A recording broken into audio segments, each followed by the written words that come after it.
Tesla, company or story? This is one of the questions that I asked some of my colleagues at Columbia Business School when they were thinking about where to work after graduation.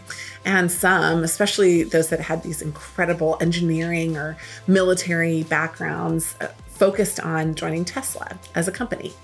And I was interested in just where they thought the future of Tesla would be. So when I think about companies, I don't just think about the products that they offer. Does Tesla make an amazing car? I think about how the company is, how they operate, how their cost structure is organized, and how, if I were going into an interview, I would think that the company could improve going forward. It's part of my strategic process. So I got excited thinking, talking, and learning about Tesla, and I want to share with you some of my thoughts today. I'm going to share a little bit about the Tesla business model. I'm going to share about Tesla and its revenue, and I'm ultimately going to share about what I think about Tesla going forward.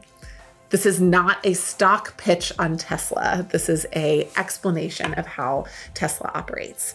So first of all, Tesla is the Elon Musk inspired market leader in electric vehicles in the United States. Pretty remarkably, in the electric vehicle market, they have about 80% market share. Now, that does not include partially electric vehicles, hybrids. That only includes fully electric vehicles, of which there are actually only right now a few other options.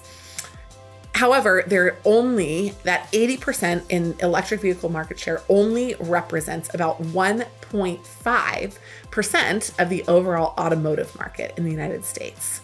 So the leader of that market is General Motors with about 16%. What does that mean? It means that Tesla is 10 times smaller than the leading automotive maker in the country. And that market share is inflated by number of vehicles because market share is usually calculated by revenue. So Tesla cars by their average actually represent a higher spend per car. And so their market share in terms of the revenue that they have is much larger than the market share of the number of vehicles. Now, Elon Musk has contributed to the meteoric rise and also the potential escalation of Tesla stock. Why? Elon is known as a winner. He's a crazy, inventive pioneer, and his success previously speaks volumes for his ability to transform. Tesla is a story stock. People don't necessarily buy it because they think the valuation is amazing. They buy it because they think that people will buy more Teslas in the future.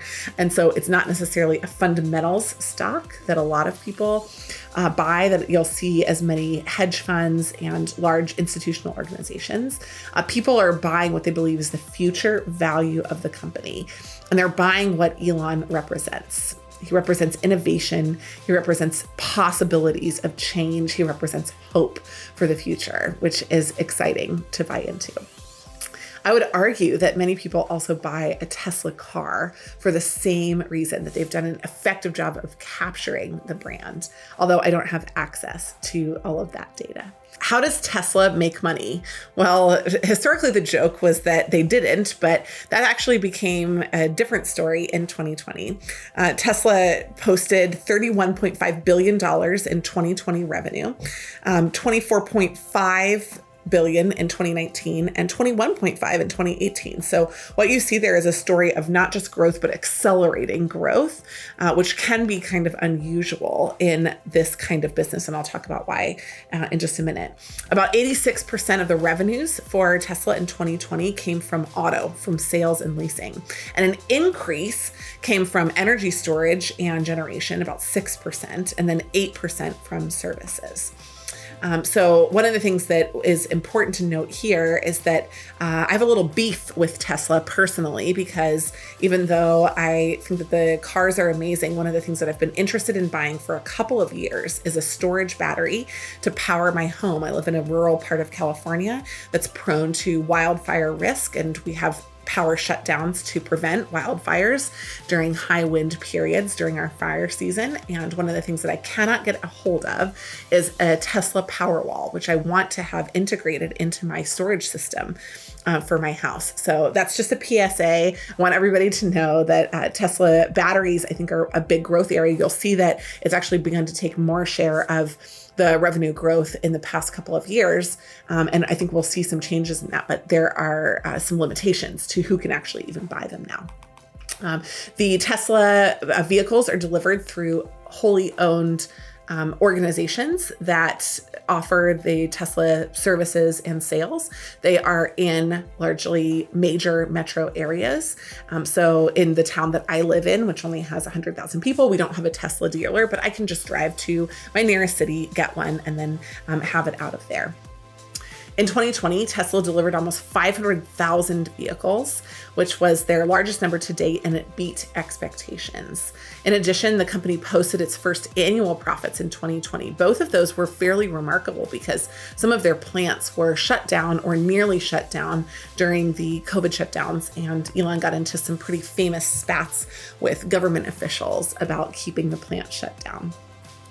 In addition, the company was added to the S&P 500 in December 2020 after posting 6 consecutive profitable quarters. So we've talked a lot about revenues and volume so far, but the big question for a company like Tesla is, can it make money on the backside? Is it able to actually keep some of the money that it makes?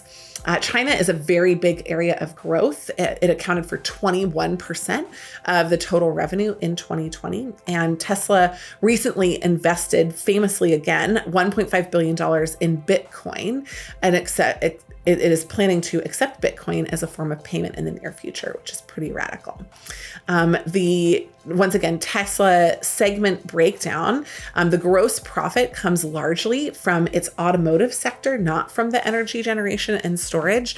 So that sector is more advanced and more profitable. So it will be interesting to see how growth affects profitability over time. Now I want to just move on to the final piece of my conversation about Tesla. We've talked a little bit about what they do, about who they are, but that's just context for the real crux of the story. What is Tesla's business model, and what does it mean for how they think about managing?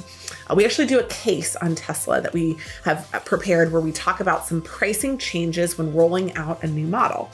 And the Tesla business model really brings this into sharp focus. Is it a variable cost or a fixed cost business? I'll give you a second to think about it.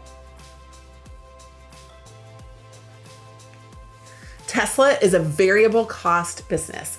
Every single car or battery that is sold represents something that they have pricing control over. And when you see a brand like Tesla so powerfully integrated, it's a good hint that it's likely a variable cost business. The power of the brand is to drive up value that is intrinsic, not that people are paying for actually.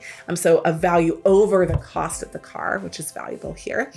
And in addition, they have the ability to negotiate on inputs. So Tesla can negotiate on the pieces of the materials that come into their cars, for example.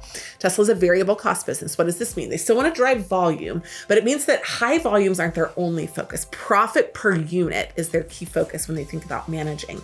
And so one of the cases that we do talks about the introduction of a new lower price model and whether it's good or bad for Tesla. And ultimately, if you follow along with the case and you follow along with the history of Tesla, you'll see that it was not the best business decision that Tesla made. In conclusion, Tesla is a variable cost business. What will it continue to do? Innovate on the value of the cars. You'll see them maintain their price and maybe even get more expensive over time. You'll see them innovate on the delivery mechanisms. How expensive is it to get a Tesla sold? How expensive is it to provide the parts for Tesla? And you'll see them innovate on the overall marketing for its other services and products, such as energy, value, and generation. Now, we see no reason that Tesla will slow down anytime soon. That value will remain valuable and important. They're going to navigate through volatility in the markets and continue to deliver cars. But some of the future of Tesla will depend on whether they're able to manage the premium price model at higher volumes so that they can maintain massive margins per product. Thanks so much for listening to this conversation about Tesla. We hope that you learned a lot and now feel more engaged with not just Tesla as the product, but Tesla as a company. Thanks for joining.